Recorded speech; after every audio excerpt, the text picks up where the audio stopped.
আসসালামু আলাইকুম রাসেল ভাই, আমি জানি আপনি সবসময় ভালোর দলে, তাই আর জানতে চাইলাম না কেমন আছেন। আশা করি আল্লাহর অশেষ রহমতে অনেক অনেক ভালো আছেন। আমি মুস্তাফিজুর, ছদ্মনাম, বাসা রংপুর বিভাগের গাইবান্ধা জেলার কোনো এক গ্রামে। ঘটনাটি 2019 সালের জুন জুলাই মাসে ঘটে যায়। আমার পরিবার এবং আমার জীবনের সাথে ঘটে যাওয়া এক মর্মান্তিক ঘটনা শেয়ার করলাম। ভালো লাগলে পড়ে শোনানোর অনুরোধ রইল। যে ঘটনার কারণে আমি আমার বাবাকে হারিয়েছি। আমি আমার পরিবারের বড় ছেলে। পরিবার থেকে বাবাকে হারিয়ে যে কতটা ঝড় আমার মাথার উপর দিয়ে গেছে সেটা শুধুমাত্র আমার মনই জানে। তা হয়তো ব্যাখ্যা করা সম্ভব নয়। প্রথমবারের মতো ইমেল লিখছি, তাই যতটুকু পারি গুছিয়ে লেখার চেষ্টা করব। যদি বেশি অগোছালো হয় তাহলে আপনি আপনার ইচ্ছা মতো গুছিয়ে শেয়ার করবেন। বেশি কথা না বলে এবার ঘটনায় যাওয়া যাক। এর মাঝখানে আমি একটু বলতে চাই, না, আপনি যেভাবে লিখেছেন আমরা সেভাবেই আমাদের লিসেনারদের কাছে উপস্থাপন করতে চাই। আমরা এখানে হাত দিতে চাই না। আসলে মূল ঘটনাটি আমার বাবাকে কেন্দ্র করে। আমার বাবা একজন ব্যবসায়ী মানুষ ছিলেন। তার ছিল সুপারির ব্যবসা। অন্যান্য বিভাগ থেকে সুপারি নিয়ে আসে এবং পাইকারি দামে তিনি সেটা বিক্রি করেন। আস্তে আস্তে সবার থেকে তার ব্যবসা দিন দিন উন্নতি হতে থাকে। সেটা দেখে পাশের এক ব্যবসায়ী সহ্য করতে পারে না। তার উদ্দেশ্য ছিল কিভাবে আমার বাবাকে অবনতির দিকে নিয়ে আসা যায়। বাবা সৎভাবে ব্যবসা করতেন বলে সে অনেক গীবত এবং নানান ধরনের চেষ্টা করেও বাবার ব্যবসার কোনো ক্ষতি করতে পারেনি। একটা সময় ওই ব্যবসায়ী আমার বাবার ওপর কুফরি কালাম বা ব্ল্যাক ম্যাজিক করে। সেটা আমরা জানতে পারি বাবা মারা যাবার 11 দিন আগে। একদিন বাবা ট্রাক থেকে সুপারি আনলোড করতে করতে অনেক রাত করে ফেলেন। এমনিতেই বাবা প্রতিদিন রাত 11টার ভেতরেই বাসায় ফিরতেন, কিন্তু সেই দিন বাজার থেকে ফিরতে ফিরতে অনেক রাত হয়ে যায়। সেদিন থেকেই ঘটনার শুরু। বাসায় ফিরে বাবা প্রচন্ড পেটে ব্যথা অনুভব করলেন। আমরা গ্যাস্ট্রিকের কথা ভেবে বাবাকে ট্যাবলেট খাইয়ে দিলাম। এরপর বাবা কোনো কিছু না খেয়েই ঘুমিয়ে পড়েন। পরদিন সকালে ঘুম থেকে ওঠেন এবং আগের মতো সুস্থ মানুষ। তো আমরা ভাবলাম এটা গ্যাস্ট্রিকেরই ব্যথা ছিল। তারপর কিছুদিন ভালোই ছিলেন বাবা। পরে আস্তে আস্তে বাবার পেটে ব্যথা বাড়তে থাকে।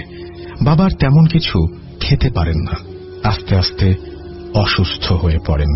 আর এদিকে বাসায় রাতে আজব আজব শব্দ শুনতে পেতাম আমরা। আমি যে রুমে থাকতাম সেই রুমের সাথেই ছিল একটা পরিত্যক্ত রুম। মানে আগে আমার ফুপু থাকতেন ওই রুমে। এখন ফুপু মারা যাবার পর আমরা সেই রুমটা স্টোর রুম হিসেবে ব্যবহার করি। সেই রুমে আমি প্রতিদিন রাত 9টা থেকে 11টার ভেতর অনেক রকম শব্দ শুনতে পেতাম। আবার রাত 3টা থেকে 4টার ভেতর শব্দ শুনতাম। শব্দগুলো এমন ছিল 2-3টা ছোট বাচ্চা মারামারি করলে যেমন শব্দ হয় তেমন আর কি। আর মাঝে মাঝে দরজায় লাথি মারলে যেরকম আওয়াজ হয় ঠিক তেমন শব্দ। লাথি মারার শব্দ শুনে আমি কয়েকবার বাইরে বের হয়ে দেখি কেউ নেই, কাউকে নজরে পড়ে না। 6-7 দিন এভাবেই কাটছিল। এমন সময় দরজায় লাথি মারার শব্দটা প্রচন্ড বেড়ে যায়। আমি রাতে ঘুমাতে পারতাম না। পরে আমার একটা ফ্রেন্ডকে বলি আমার কাছে এসে থাকার জন্য। এদিকে নানান ধরনের ডাক্তারের ওষুধ খেয়েও কোনো ফল পাচ্ছিলাম না। অর্থাৎ আমার বাবা কোনো ফল পাচ্ছিলেন না। দিন দিন যেন বেড়েই চলেছে। পরে একদিন আমরা বাবাকে রংপুর এক বড় ডাক্তারের কাছে নিয়ে যাই। ডাক্তার অনেক রকম পরীক্ষা করতে দেয়। আমরা সবগুলো পরীক্ষা শেষ করি। পরে আমি জানতে পারি যে রিপোর্টগুলো বের হতে রাত 9টা বেজে যাবে। এখন কি আর করার, রংপুর থেকে আমাদের গ্রাম প্রায় 3 ঘন্টা। রাত 9টার পর বাড়ি ফেরার বাস পাবো না বলে সন্ধ্যার আগে বাসার উদ্দেশ্যে রওনা দেয় সবাই। পরের দিন সকালে আমি একাই রিপোর্টগুলো নিতে যাই। রিপোর্টগুলি নিয়ে ডাক্তারকে দেখানোর পর ডাক্তার বলল, আপনার বাবার তো তেমন কিছু ধরা পড়েনি, রিপোর্ট তো মাশাআল্লাহ অনেক ভালো। পরে সাধারণ কিছু ঔষধ লিখে দেন আর বলেন আশা করি এগুলো নিয়মিত খাওয়ার পর উনি সুস্থ হয়ে যাবেন ইনশাআল্লাহ। আমি ওষুধগুলো নিয়ে বাসায় ফিরে আসি। রিপোর্টের কথা বলতে সবার মুখে হাসি, যাক বড় কোনো সমস্যা না হয় এটাই ভালো, এবং ডাক্তার এই ওষুধগুলো দিয়েছেন আর বলেছেন এগুলো নিয়মিত খেলেই নাকি বাবা সুস্থ হয়ে যাবেন। এভাবেই 1 মাস যায়, 2 মাস যায়, কিন্তু সুস্থ হওয়ার কোনো নামই নেই। এদিকে বাসায় চলছে আর এক বিপদ। আমরা তো প্রথমে মনে করেছিলাম কেউ হয়তো দুষ্টুমি করে শব্দ করছে, কিন্তু এতদিন তা করার কথা না। মানুষ যদি করে তো 1 বার বা 2 বার করবে, 1 দিন বা 2 দিন করবে। এভাবে যখন 1 সপ্তাহ হয়ে যায় তখন আর বুঝতে বাকি ছিল না যে এটা কোনো মানুষের কাজ না, এটা নিশ্চয়ই কোনো জিনের কাজ। পর এলাকার মসজিদের ইমামকে দিয়ে বাড়ি বন্ধ করে নেই। তারপরও চলতে থাকে, কোনো কাজ হয় না। দিনে দিনে আরো অবনতি হয়ে যায় বাবার। এমন সময় বাবা একেবারে অসুস্থ হয়ে পড়ে, কোনো কিছুই খেতে পারে না, যা খায় তাই বমি করে ফেলে দেয়, আর পেটের ব্যথা অনেক বেড়ে যায়।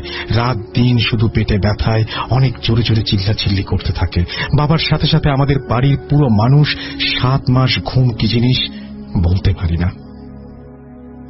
এদিকে পরিত্যক্ত রুমে আজব আজব শব্দ, আর অন্যদিকে বাবার চিল্লানোর আওয়াজ। পুরো 7 মাস আমি রাত বা দিন কখনোই ঘুমাইনি। যখন আমরা রংপুরে ডাক্তারদের চিকিৎসার কোনো ফলাফল পাচ্ছিলাম না, তখন আমরা ঢাকায় বড় বড় ডাক্তারদের চিকিৎসা নেই, কিন্তু কোনো কাজ হয় না। দিন দিন শুধু অবনতিই হতে থাকে। পরে শেষের দিকে আরো কিছু বড় পরীক্ষা নিরীক্ষা করার পর জানতে পারি বাবার লিভার ক্যান্সার। সবাই অনেক ভেঙে পড়ি। ডাক্তার বলে ওনার চিকিৎসা এখানে হবে না, ওনাকে ইন্ডিয়া নিয়ে যান, ওনার লিভার পুরোই নষ্ট হয়ে গেছে। এখন ইন্ডিয়া নিয়ে যাবার সাধ্য নেই আমাদের, কারণ অনেক টাকার প্রয়োজন, আর এতদিনে জমানো যত টাকা ছিল সব শেষ। আমরা এত টাকা পাবো কোথায়? সবাই হতভম্ব হয়ে বাবাকে বাসায় নিয়ে আসি। ডাক্তার বলে যদি চিকিৎসা না করাতে পারেন এভাবেই যতদিন বাঁচবে, যা খেতে চায় সেটাই খাওয়ান। 1 মাসের সময় দিয়েছিল ডক্টর। যদি চিকিৎসা না করাই তাহলে খুব বেশি হলে 1 মাস বাঁচবেন উনি। এভাবেই কিছুদিন কেটে যায়। এমন চিকিৎসাবিহীন অবস্থায় নিজের বাবাকে চলে যেতে হবে, এটা ভাবতেই চোখ ভিজে যায়। কোন সন্তান চাইবে না বিনা চিকিৎসায় বাবাকে মৃত্যুর মুখে ঠেলে দিতে। এরপর বাসায় কিছু লোকের মুখে শুনি একটা কবিরাজ আছে, তার কাছে যাই। কবিরাজ তার জিনের মাধ্যমে জানতে পারে বাবাকে কেউ কুফরি কালাম করেছে। এটা বাবা মারা যাবার 11 দিন আগে জানতে পারলাম, কিন্তু এতদিনে সময় শেষ, তাই ওনার লিভার নষ্ট হয়ে গিয়েছিল। বিষয়টা আমি ভালোভাবে বোঝানোর জন্য 6 থেকে 7টা কবিরাজের কাছে যাই, কিন্তু সবাই একই কথা বলে, আর বলে সময় শেষ হয়ে গেছে, আর অনেক আগেই চিকিৎসা নেওয়ার দরকার ছিল। কেউ বাবার চিকিৎসা করার সাহস পায় না। পরে আমি একজন বড় কবিরাজের কাছে যাই। সে বলে তোমাদের বাড়িতে 7টা তাবিজ রাখা আছে, সেগুলো যদি বের করে নষ্ট করা যায় তাহলে তোমার বাবার সুস্থ হবার সম্ভাবনা 10%। কবিরাজ বলে যে ব্ল্যাক ম্যাজিকটা করেছে সে নাকি একটা নরপিশাচকে 3টা ছাগল আর 3টা সাদা মুরগি এবং নানান কিছু দেবার লোভ দেখিয়ে বাবার উপরে ভর করিয়েছে বাবার লিভার খাওয়ার জন্য। পরে সে আরো বলে তুমি যদি চাও তো আমি তোমার বাবাকে আমার যতটুকু সাধ্য আছে সব দিয়ে চেষ্টা করে দেখতে পারি বাঁচানোর জন্য, কিন্তু হ্যাঁ, ওনার বাঁচার সম্ভাবনা শুধুই 10%। তারপরও বাবাকে বাঁচানোর জন্য চিকিৎসা শুরু করতে বললাম। পরের দিন কবিরাজ তার লোকজন নিয়ে বাড়িতে আসে। তারপর কবিরাজ তার এক কর্মচারীর ওপর জিন হাজির করে এবং আমাকে খালি বাটি দিয়ে কবিরাজ বলে উনি যেখানে মাটিতে দাগ দেবে তুমি সেখানে সেখানে নিজ হাতে মাটি খুঁড়ে যেটা পাবে সেটাই এই বাটিতে রাখবে। তারপর আমি কবিরাজের কর্মীকে ফলো করতে লাগলাম, মানে জিন ভর করা লোকটিকে। তিনি মোট 6টি জায়গায় দাগ দেয়।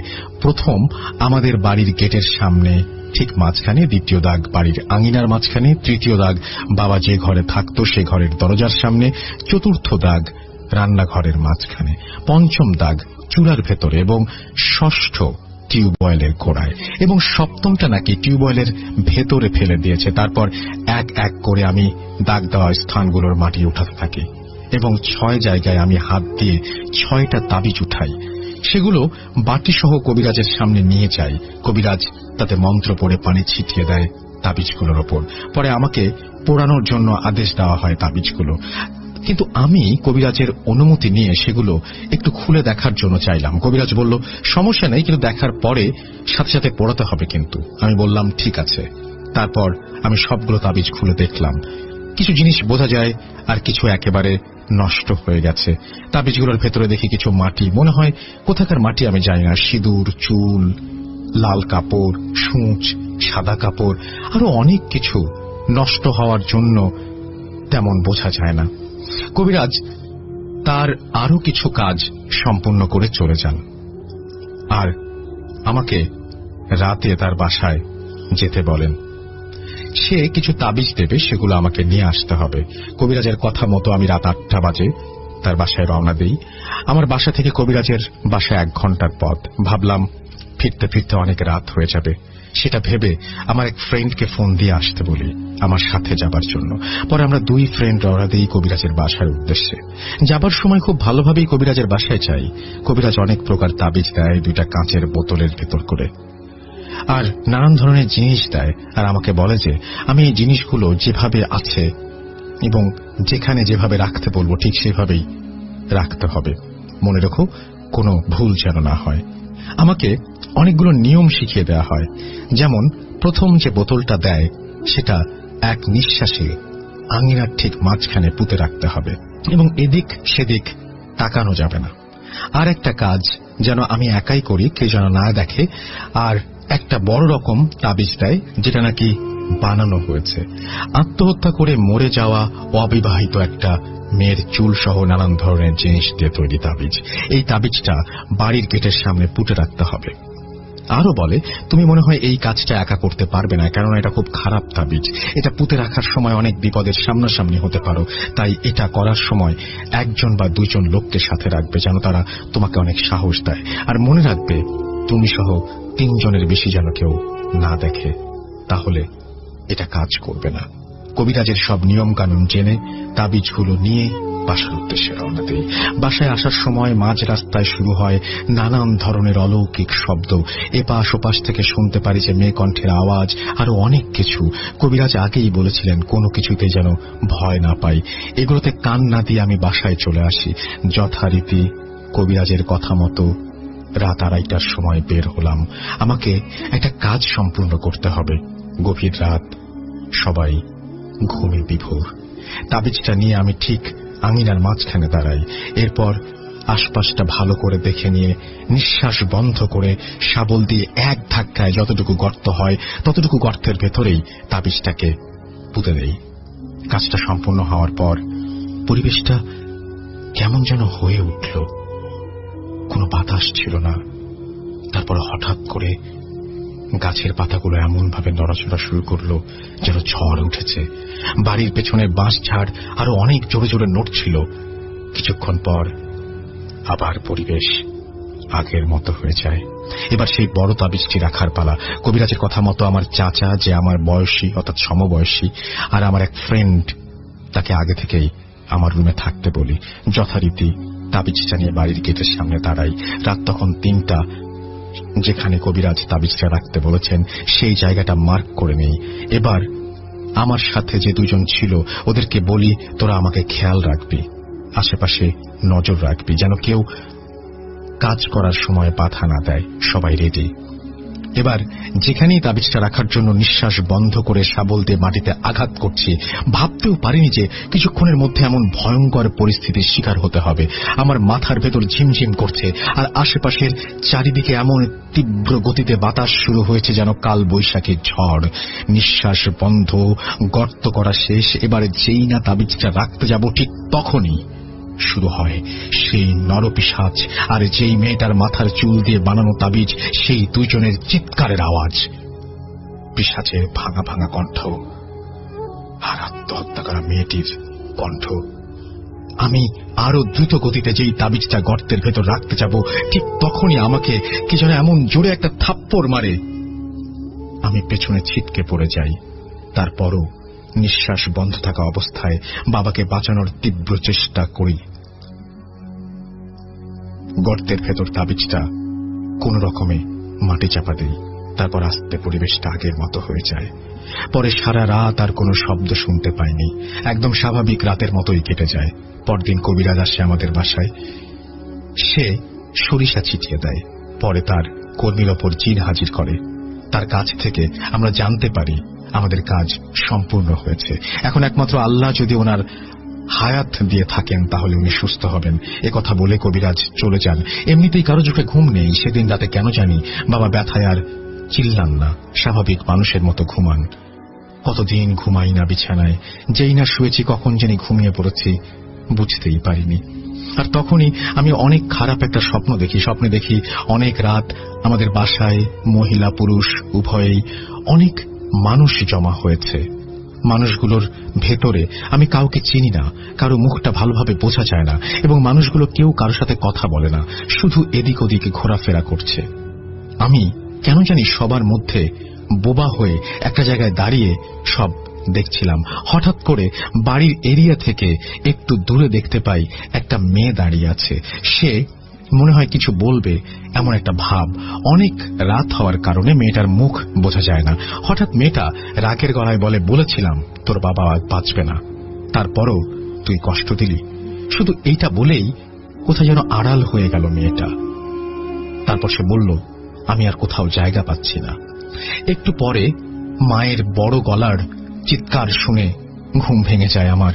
আমি জলদি বাবার রুমে যাই। দেখি বাবা কেমন যেন করছে আর হাতের ইশারায় কি যেন দেখাচ্ছে। আমরা সেটা কেউ বুঝতে পারছি না। আমি পানি নিয়ে এসে বাবার মুখে দিতেই একেবারে যতটা পানি খেয়ে ফেলে। মনে হয় 1 সপ্তাহে এতখানি পানি খায় না। তখন রাত 12টার মতো হবে। বাবার এমন অবস্থা দেখে আশেপাশের সবাই চলে আসে। বাবা শুধু আমাকে ইশারায় বলছে আমি যেন তাকে কোলে নিই। তখন আমি তাকে বুকের মাঝে জড়িয়ে ধরি আর বারবার মায়ের কাছে পানি চাইতে থাকে বাবা।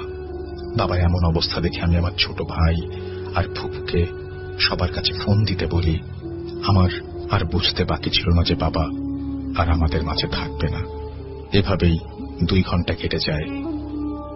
সবাই চলে আসে। এমন সময় বাবা আমার কোলে থাকা অবস্থায় একদম নিস্তব্ধ হয়ে পড়ে, আর পানিও যাচ্ছে না, ইশারাও করছে না। কোন রকম বোঝা যাচ্ছে একটু একটু করে নিঃশ্বাস নিচ্ছে। এমন সময় ফুপু হঠাৎ বলে ওঠে, দেখো তো তোমার বাবার শরীরে কোনো তাবিজ আছে কিনা। আমি বললাম, হ্যাঁ একটা তো আছে, কবিরাজ দিয়েছিলেন। ফুপু বলল, তাড়াতাড়ি তাবিজটা কেটে ফেলো, এই জন্যই এতক্ষণ কষ্ট করছে। আমি যখনই তাবিজটা কেটে দিলাম ঠিক তার 1 মিনিট পর বাবা নিঃশ্বাস নেয় না। রাত তখন 2:30 মতো। আমার বুকের ভেতর থাকতেই বাবা আমাদের ছেড়ে চলে গেলেন না ফেরার দেশে। যখনই কনফার্ম হলাম যে বাবা বেঁচে নেই, তখনই সবাই একসঙ্গে কান্না শুরু করে। আর আমার চোখ যেন অন্ধকার হয়ে আসছে, কিছুই দেখতে পাচ্ছি না। কখন জানি সেন্স হারিয়ে ফেলি, তারপর আর কিছু মনে নেই। পরে আমার সেন্স ফিরে আসে ফজরের আজানের একটু আগে। আমি দেখি আমার ফ্রেন্ড আমার মাথায় পানি দিচ্ছে। সকাল হতে না হতেই বাবাকে দাফন করার জন্য সবকিছু রেডি। আমার আত্মীয় স্বজনরা এবং পরিবারের সবাই শুধু কান্না করছিল, ভীষণভাবে ভেঙে পড়ছিল সবাই। সকাল 9টায় বাবার জানাজার নামাজ শেষ হয়। এত কম বয়সে নিজের কাঁধে করে বাবাকে কবরে নিয়ে যাচ্ছি, এটা ভাবতেই বুকটা কেমন যেন ফেটে যাচ্ছে। কান্না করতে করতে একটা সময় আমার মুখ দিয়ে আওয়াজ বের হচ্ছিল না, শুধু চোখ দিয়ে পানি পুরো শরীর ভিজিয়ে দিচ্ছিল। তখন যে কষ্ট বুক ফেটে যাচ্ছিল সেটা সেই বুঝবে যে বাবার লাশ কাঁধে নিয়েছে। বাবার দাফন কাজ সম্পূর্ণ করে সবাই দোয়া করে বাসায় চলে আসি। পরে আস্তে আস্তে সব স্বাভাবিক হয়ে যায়। এভাবেই দেখতে দেখতে 3 দিন হয়ে গেল। 11 দিনের খতম হয়ে যায়, 40 দিনের খতম হয়ে যায়। সবাই একটু স্বাভাবিক। আর এদিকে পরিবারের অভাব দেখা দেয়। মাত্র 19 বছর বয়সে পরিবারের হাল ধরতে হয় আমার। হঠাৎ করে কোনো কাজ বা চাকরি না পাওয়ায় পরিবারের মা, ছোট ভাই, ছোট বোনদের কথা চিন্তা করে পরিবার ছেড়ে অল্প কিছু জমি ছিল সেটা বিক্রি করে চলে আসি, অর্থাৎ আমি দুবাই চলে আসি। দুবাই আসা মাত্র 7 মাস হয়েছে। সবাই আমার জন্য দোয়া করবেন যেন আমি আমার পরিবারের খেয়াল রাখতে পারি, আর একমাত্র আমি ছাড়া কেউ নেই আমার পরিবারকে দেখার জন্য। এভাবেই শেষ হয় বাবাকে নিজের বুকে জড়িয়ে রেখে বিদায় জানানোর এক মর্মান্তিক ঘটনা। কি এমন ব্ল্যাক ম্যাজিক করা হয়েছিল যে তার কোনো প্রতিকারই করতে পারলাম না? এই জগতে এমনও কিছু মানুষ আছে যারা সবসময় মানুষের ক্ষতি চায়। তাই আমি একটা কথাই বলবো, সবাই যেন এই অন্ধকার জগতে ব্ল্যাক ম্যাজিক বা কালো জাদু থেকে দূরে থাকেন আর সাবধানে থাকবেন। ধন্যবাদ। এরপরে তিনি তার নাম টাম সবকিছু শেয়ার করেছেন এবং তিনি বলেছেন এগুলো কোনো কিছু শেয়ার না করতে। অনেক ধন্যবাদ আপনাকে এই ঘটনাটি পাঠানোর জন্য। আমি জানি না যে এরকম ক্যান্সারের পরে আপনারা জানতে পেরেছেন ব্ল্যাক ম্যাজিক। আমি জানি না যে ব্যাপারটা আসলে কি হয়েছিল, তবে ব্ল্যাক ম্যাজিক তো আসলেই আছে, এবং এটা যেন এই ভয়াবহ দিকের কথা চিন্তা না করে কেউ না করেন, সেটাই আমার সবার কাছে অনুরোধ থাকবে। আমরা এরকম পাপের কাজ যেন না করি। যাই হোক, আশা করছি এই ঘটনাটি আপনাদের ভালো লেগেছে। যদি ভালো লাগে তাহলে অবশ্যই আমাদের জানাবেন। আমরা চলে যাব আমাদের পরের ঘটনায়। আসসালামু আলাইকুম রাসেল ভাই, আমি জানি আপনি সব সময় ভালো থাকেন এবং ভালোর দলে। আমার নাম সিয়াম, আমি মিরপুর 11 কালশিতে থাকি। পড়ে শোনালে খুশি হব। এরপর তিনি তার ফোন নাম্বার শেয়ার করেছেন এবং তারপরে লিখছেন, আমার জীবনে ঘটে যাওয়া একটি ঘটনা ভূত.com এর মাধ্যমে আমি শেয়ার করতে চাই। আমি ঘটনায় চলে যাই। ঘটনাটি শুরু হয়েছিল 2014 ডিসেম্বর মাসের 19 তারিখে। প্রতিদিনের মতো আমি অনেক রাত করে ঘুমোতে যাই। ঘুমোতে ঘুমোতে 2টো বেজে যায়। সেদিন রাতে আমি ঘুমের মধ্যে একটা স্বপ্ন দেখলাম। স্বপ্নটা ঠিক এরকম ছিল যে আমি কোন একটা শপিং মলে লিফটে ঢুকে লিফটের দরজা বন্ধ হতেই একটি মেয়ে দৌড়ে এসে বলে, ভাইয়া আমি কি আসতে পারি? আর তখনই আমার ঘুম ভেঙে যায়। স্বপ্নটা এভাবে 7 দিন দেখি। এরপর আমি এই স্বপ্নটা আমার এক বন্ধুর সাথে শেয়ার করি। আমার বন্ধু বলে, এটা কিছু না, এগুলো স্বাভাবিক, কিন্তু আমি যে মেয়েটিকে স্বপ্ন দেখেছি সেই মেয়েটিকে আমি বাস্তবে কখনো দেখিনি। তখন আমার বন্ধু বলে, আজকে যদি আবার আমি স্বপ্ন দেখি তাহলে আমি যেন স্বপ্নে বলি মেয়েটিকে লিফটের ভেতরে আসতে, তারপর দেখি কি হয়। একথা শুনে আমি জিনিসটাকে অতটা গুরুত্ব দিলাম না। যেদিন ঘটনাটি ঘটে সেদিন ছিল 25 তারিখ, আমার জন্মদিন। তো সেদিন অনেক দেরি করে ঘুমাতে যাই। ঠিক ওই দিনও একই স্বপ্ন দেখি। স্বপ্নের মধ্যে আমি সেদিন সাহস করে বলে ফেললাম যে আপনি আসেন। এটি বলার পর আমার ঘুম ভেঙে যায় এবং আমি চোখ খুলে দেখি আমার সামনে সেই মেয়েটি বসে আছে আমার বিছানার পাশে। আমি এটি দেখে এক লাফে মশারি ছিঁড়ে বিছানা দিয়ে নেমে পড়ি। নেমে দেখি ঘরের মধ্যে কেউ নেই। ওপাশ থেকে আমার আব্বু আম্মু চলে আসেন। কি হয়েছে আমি তখন বলি কিছু না, কারণ আমি যদি বলতাম আমি ভয় পেয়েছি তাহলে আমাকে একা রুমে তারা থাকতে দিতেন না। এতে করে আমার রাত জাগার আর ফেসবুক দেখার ব্যাপারটা একেবারে বন্ধ হয়ে যেত। এরপর আব্বু আম্মু চলে যায়। আমি রুমে লাইট জ্বালিয়ে রেখে কাঁথা মুড়ি দিয়ে ঘুমানোর চেষ্টা করি, কিন্তু ঘুম আসছিল না। হঠাৎ ওয়াশরুমে যাওয়ার দরকার হলো, কিন্তু আমি অনেক ভয়ে ছিলাম। তারপরেও সাহস করে বিছানা থেকে বের হয়ে দরজাটি খুলতে গেলাম। আমি দরজা টান দিয়ে খুলে বের হব, আর ওপাশ থেকে ওই মেয়েটিও দরজা ধাক্কা দিয়ে ভেতরে ঢুকে এসে দেখে আমার মুখ থেকে কোনো কথা বেরোচ্ছিল না। আমি ভয়ে এক জায়গায় স্থির হয়ে দাঁড়িয়ে রইলাম। এরপর সেই মেয়েটি আমাকে বলে, আপনি আমাকে আসতে বললেন, আর এখন আপনি আমাকে ভয় পাচ্ছেন। আমি আরো ভয় পেয়ে গেলাম। সে আমার সাথে কথা বলছে। এরপর আমাকে বলে সে আমার স্বপ্ন থেকে এখানে এসেছে, নাম সকাল। এগুলো শোনার পরে আমি ভয়ে চোখ বন্ধ করে ফেলি এবং চোখ খুলে দেখি সেই মেয়েটি সেখানে এখনো দাঁড়িয়ে আছে। আমি আমার হাত ওয়ালের সাথে জোরে জোরে ঘুষি দেই, এটি দেখার জন্য যে আমি জেগে আছি কিনা। হ্যাঁ, আমি জেগে আছি এবং আমি সত্যি একজনকে দেখতে পাচ্ছি। সেই মেয়েটি আমাকে বলে আমি ছাড়া অন্য কেউ নাকি তাকে দেখতে পারবে না, আমি নাকি শুধু অনুভব করতে পারবো। এটি বলে সে হাওয়ায় মিলিয়ে যায়। আমি তখন আবার অনেক ভয় পেয়ে যাই। এরপর অনেকক্ষণ চিন্তা করি আমার সাথে এটি কি হলো, আমি কি সত্যি দেখলাম নাকি ভুল। এগুলো চিন্তা করতে করতে সেদিন রাত শেষ হয়ে যায়। এর পরের দিন আমি স্কুলে যাই। আমার প্রতিনিয়ত যে সমস্ত কাজ থাকে সে সমস্ত কাজ করি। রাতের বেলায় হোমওয়ার্ক করছিলাম, তখন আমার কলম নিচে পড়ে যায়। আমি কলমটি উঠাতে গিয়ে দেখি নিচে কোথাও খুঁজে পাই না। পরে টেবিলের উপর তাকিয়ে দেখি কলমটি টেবিলের উপরে রয়েছে এবং টেবিলের পাশের চেয়ারে বসে আছে সেই মেয়েটি। আমি এক চিৎকার দিয়ে আম্মুর রুমে চলে যাই। আম্মুকে বলি, আম্মু, আমার রুমে ওখানে উনি কে? বাসায় কি কেউ আসছে? আম্মু তখন আমার সাথে আমার রুমে আসে, এসে দেখে ঘরে কেউ নেই।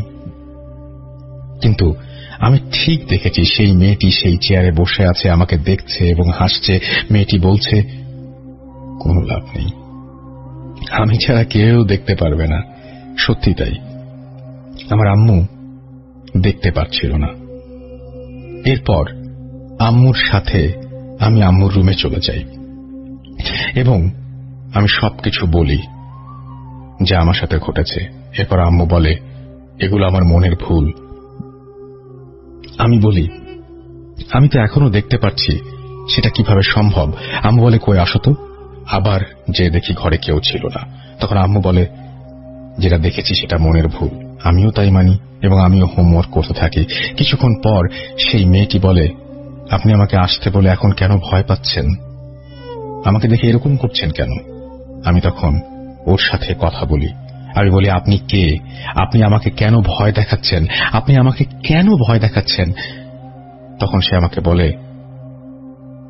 আপনার ভয় পাওয়ার কোনো কারণ নেই, আমি আপনার কোনো ক্ষতি করব না, আমি শুধু আপনার সাথে কথা বলতে চাই। আমি বললাম, আপনি আমার সাথে কথা বলতে চান? আমি সত্যি অনেক ভয় পাচ্ছি, আপনি আমাকে আর ডিস্টার্ব করবেন না। এরপর সে চলে যায়, কিন্তু এরপর থেকে সে আমার সামনে আসতো না। কিন্তু মাঝে মাঝে আমি অনুভব করতাম আমাকে কেউ যেন দেখছে।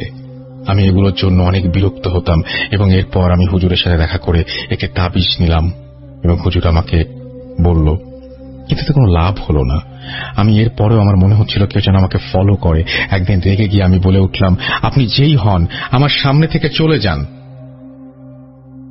আমার সাথে আছে যে, সে আসেনি। এরপর তার নাম ধরে বললাম, সকাল, আসো। আমি হঠাৎ তাকে দেখতে পেলাম। এবার আমি আর ভয় পাইনি। আমি বললাম, আমাকে এভাবে লুকিয়ে লুকিয়ে না দেখে আমার সামনে আসো, তাও ভালো, কিন্তু লুকিয়ে থেকে দেখলে আমার অস্বস্তি লাগে। এরপর থেকে ওই মেয়েটি আমার সাথে প্রায়ই কথা বলতো। এ কথা সে কথা বলতে বলতে আমি আমার বন্ধুদের সাথে ঘোরা ফেরা, অনলাইনে থাকা, এগুলো থেকে দূরে থাকা শুরু করলাম। এক সময় ওর সাথে কথা বলতে বলতে আমার ওকে ভালো লেগে গেল। এমনটা হয়ে যায় যে ওর সাথে কথা না বললে আমার ভালো লাগে না। আমি কখনো নিজে থেকে ওকে অনুভব করতে পারিনি যতক্ষণ না সে আমার কাছে আসতো। আমি চিন্তা করলাম একবার আমি ওর ছবি তুলব, কিন্তু কিভাবে তুলব?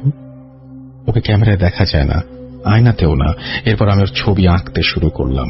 আমি ছবি আঁকতে খুব ভালো পারি না, তাই যতটুকু পারি ততটুকু ওকে সামনে বসিয়ে রেখে এঁকে আমি আবার বন্ধুদের দেখাই। কেউ বিশ্বাস করতে চায় না, বলে হয়তো এরকম কাউকে তুই কোনোদিন দেখেছিস, ভালো লেগেছে, তাই হয়তো তুই এরকম ওর সাথে কথা বলিস, অনুভব করিস। কিন্তু সত্যি কথা বলতে আমি এইরকম কাউকে কখনো দেখিনি, এটাই প্রথম। এবং আমি ওকে বলি আসলে কে সে?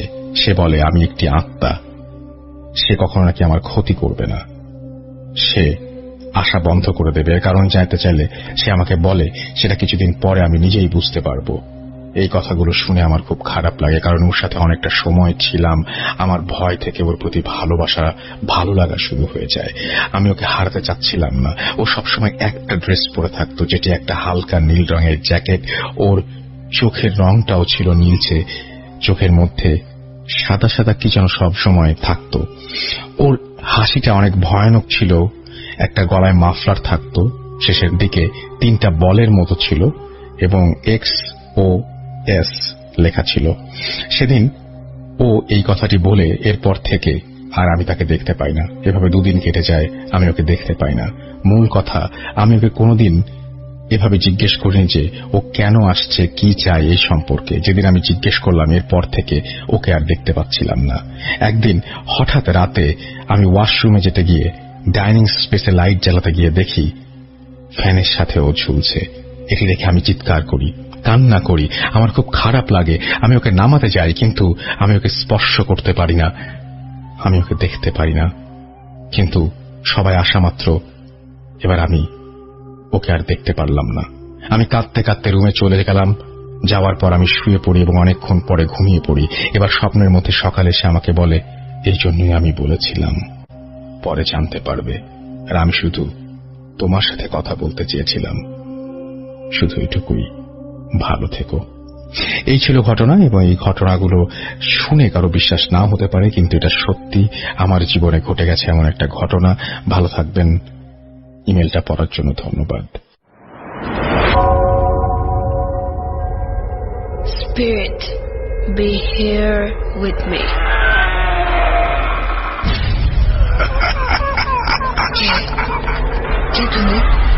Bhoot.com.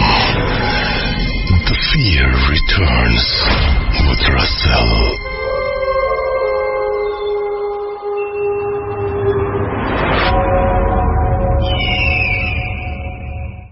এখন যে ঘটনাটা শোনাবো সেই ঘটনা নিয়ে একটু কথা বলি।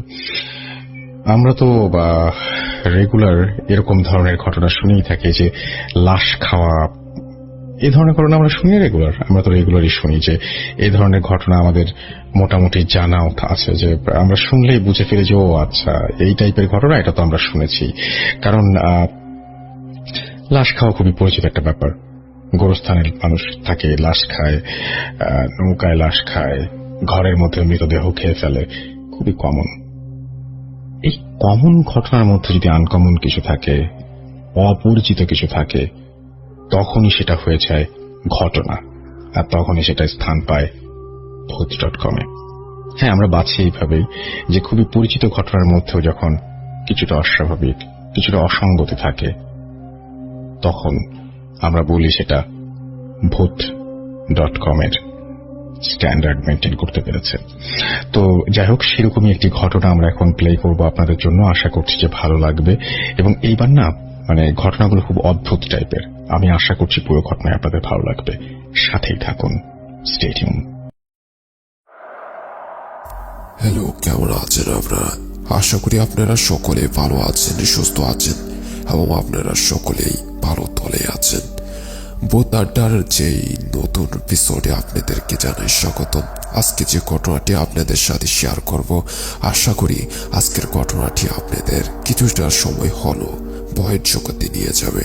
তো চলে যাচ্ছি আমাদের প্রথম স্টোরিতে। আশা করি প্রথম স্টোরিটি আপনাদের ভালো লাগবে। ঘটনাটি ঘটে 2006 সালে সিলেট এক নির্জন গ্রাম দলপাড়া গ্রামে এক কোণে পুরনো বট গাছের নিচে ছিল একটি ঝুপড়ি ঘর। সেখানে বাস করত তান্ত্রিক সাইফুল। লোকটা দেখতে শীর্ণকায়, কিন্তু তার চোখে ছিল অদ্ভুত এক জ্যোতি, যা দেখলে সবার গায়ে কাটা দিত। তার নাকি ছিল 9টি পালিত জিন, যারা সব সময় তার কথা মতো কাজ করত। সাইফুল তান্ত্রিক কাজ ছিল কালো জাদু, মানুষের ক্ষতি করা আর ভয় দেখিয়ে ধন সম্পদ লুটে নেওয়া। গ্রামের লোকেরা তাকে ভয় পেত এবং তার কাছে যেত বাধ্য হয়। তার শিষ্যদের মধ্যে ছিল হারুন, রমিজ ও খালেক, যারা গ্রামের বিভিন্ন এলাকায় লোকেদের জিনেদের ভয় দেখিয়ে টাকা আদায় করত। রাত নামলেই ফকির সাইফুল তান্ত্রিকের তার আসল শক্তি কাজে লাগাতো। তার 9টি জিনের মাধ্যমে সবচেয়ে ভয়ঙ্কর ছিল কাজিম জিন, যার একবার আসর করলে যার উপরে একবার আসর করা হয়, পরবর্তীতে সেই লোকটি এত সহজে স্বাভাবিক হয় না। গ্রামের অনেকে বাড়ির দরজায় রাতে কারো অদ্ভুত আওয়াজ শোনা যেত।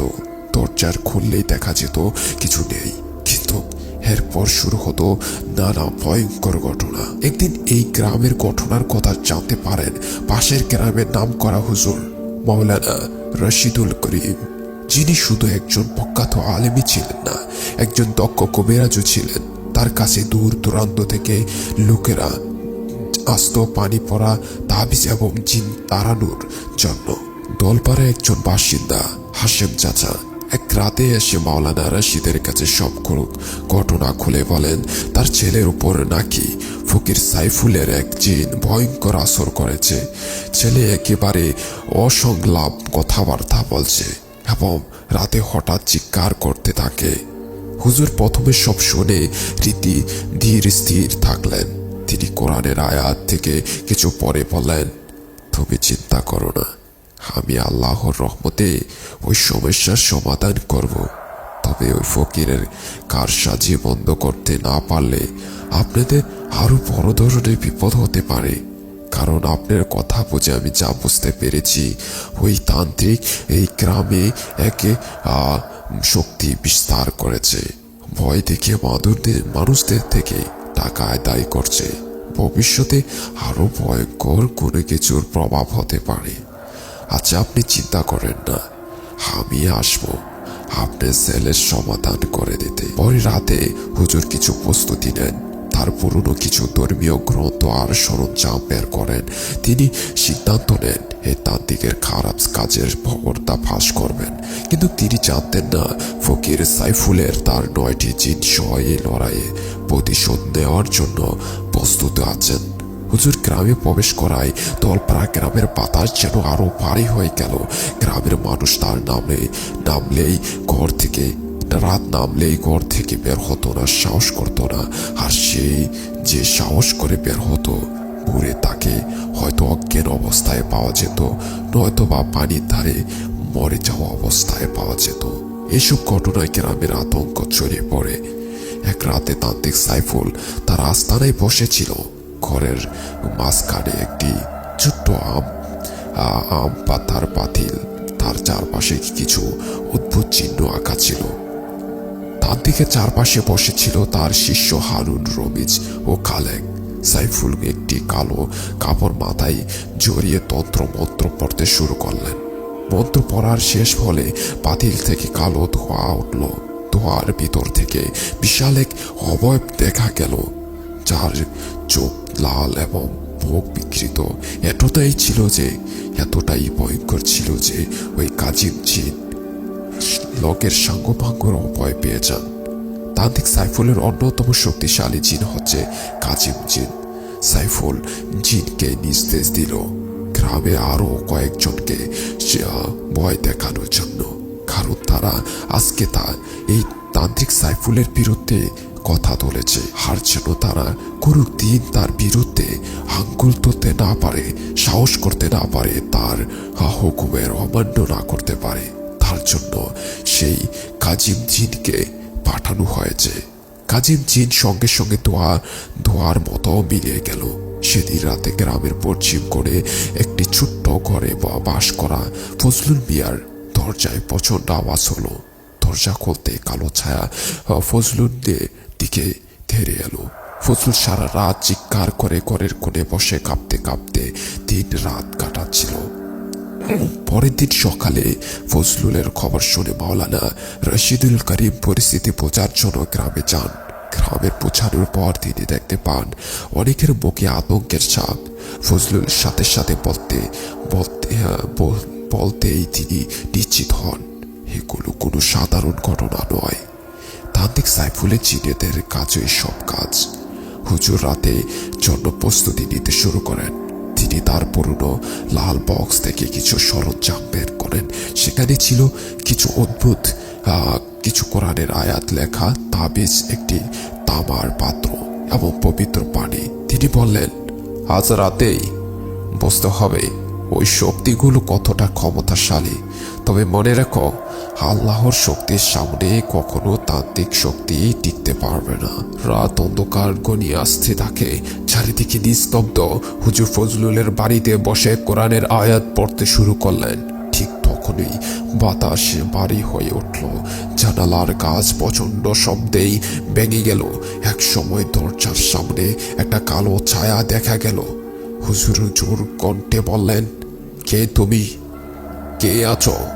মানুষ হলে সাড়া দাও, হার জিন হলে বা অন্য কোনো হলে তুমি চলে যাও।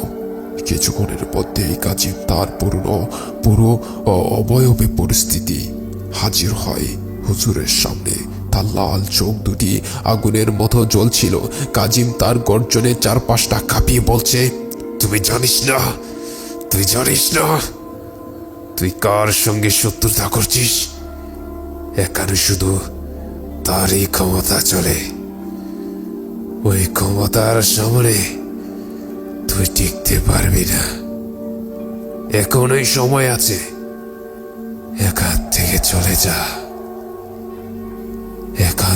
চলে যা। হুজুর তখনই তামার পাথর থেকে পবিত্র পানি ছিটালেন এবং উচ্চস্বরে কোরআনের আয়াত পড়তে শুরু করলেন। কাজিম চিৎকার করে উঠল, এ আলোর শক্তি আমার সহ্য হচ্ছে না রে হুজুর, এই পানি ছিটাস না, আমার সহ্য হচ্ছে না। তারপর দোয়ার পথ মিলিয়ে গেল ওই কাজিম জিন। তবে এই ছিল কেবল শুরু। হুজুর জানতেন সাইফুল তান্ত্রিক বাকি 8টি জিনের সাথে তার আরো বড় লড়াই অপেক্ষা করছে। তারপর সাইফুল জানতে পারেন তান্ত্রিক সাইফুল ভয়ঙ্কর আরো পরিকল্পনা করতে থাকে। সাইফুল কবিরাজ শুধু নিজের ক্ষমতা বাড়াতেই জিনেদের ব্যবহার করতেন না, বরং তার একটি নির্দিষ্ট উদ্দেশ্য ছিল। দলপাড়া গ্রামে যারা তাকে অস্বীকার করত কিংবা তার বিরুদ্ধে কিছু বলার সাহস দেখাতো, তাদের দমন করাই ছিল তার মূল লক্ষ্য। সাইফুল এমন এক জাদুকর ছিল যার শক্তি মূলত উৎস ছিল তার 9টি পালিত জিন। সেই রাতে সাইফুল তার আস্তানায় বসে অন্ধকারে মন্ত্র পাঠ করছিল। তার সামনে ছিল একটা কালো কাপড়ে পুটলি, যেখানে ছিল কাটা লাল মুরগির রক্ত এবং কাচের বোতলে রাখা। সাইফুল তান্ত্রিক তার বাঁধা হাত দিয়ে এক বিশাল কালো পাথরে হাত রেখে বলল, তোমাদেরকে আজ কাজ করতে হবে। আজ রাতেই দেখিয়ে দাও আমার শক্তি কতটা বড়। এই দলপাড়া মানুষদের মনে ভয় ঢুকিয়ে দাও, আমার সাথে পাঙ্গানো হচ্ছে কতটা ভয়ঙ্কর। এই কথা শুনেই 3টি জিন প্রস্তুতি নিল। এই জিনেদের মধ্যে ছিল কাজিম জিন। কাজিম জিনকে পাঠানো হলো গ্রামের রহিম মুন্সির গোয়াল ঘর নষ্ট করতে। বারানকে পাঠানো হয়েছিল গ্রামের কুয়াশার মতো আবরণ এনে চারপাশে ভয় ছড়াতে। সাকিব জিনকে পাঠানো হলো ফজলুল মিয়ার বাড়িতে আতঙ্ক ছড়াতে। সাইফুলের কাজের খবর কিভাবে হুজুর জানতে পেল জানেন? সেই রাতেই গ্রামের একজন সাহসী যুবক রাশিদ মিয়া অদ্ভুত কিছু দেখতে পায়। তার বাড়ির ছিল গ্রামের প্রান্তে, যেখানে সাইফুল তান্ত্রিক কর্মকাণ্ড বেশ স্পষ্ট দেখা যেত। সেখানতেই ছিল সেই সাহসী যুবকের বাড়ি। রশিদ দেখল রাতের গভীরে সাইফুলের বাড়ির পাশে কালো ধোঁয়ার মতো কিছু ঘুরছে। সাইফুল উচ্চস্বরে বলছিল, আজ তোদের পরীক্ষা, যদি ব্যর্থ হস তবে শাস্তি তোদের জন্য প্রস্তুত। রশিদ তার বন্ধুকে সঙ্গে নিয়ে দৌড়ে গেল হুজুর রশিদুল করিমের কাছে। তাদের গলায় কাঁপা কাঁপা স্বরে বোঝা গেল তারা কতটা ভয় পেয়েছে। রশিদ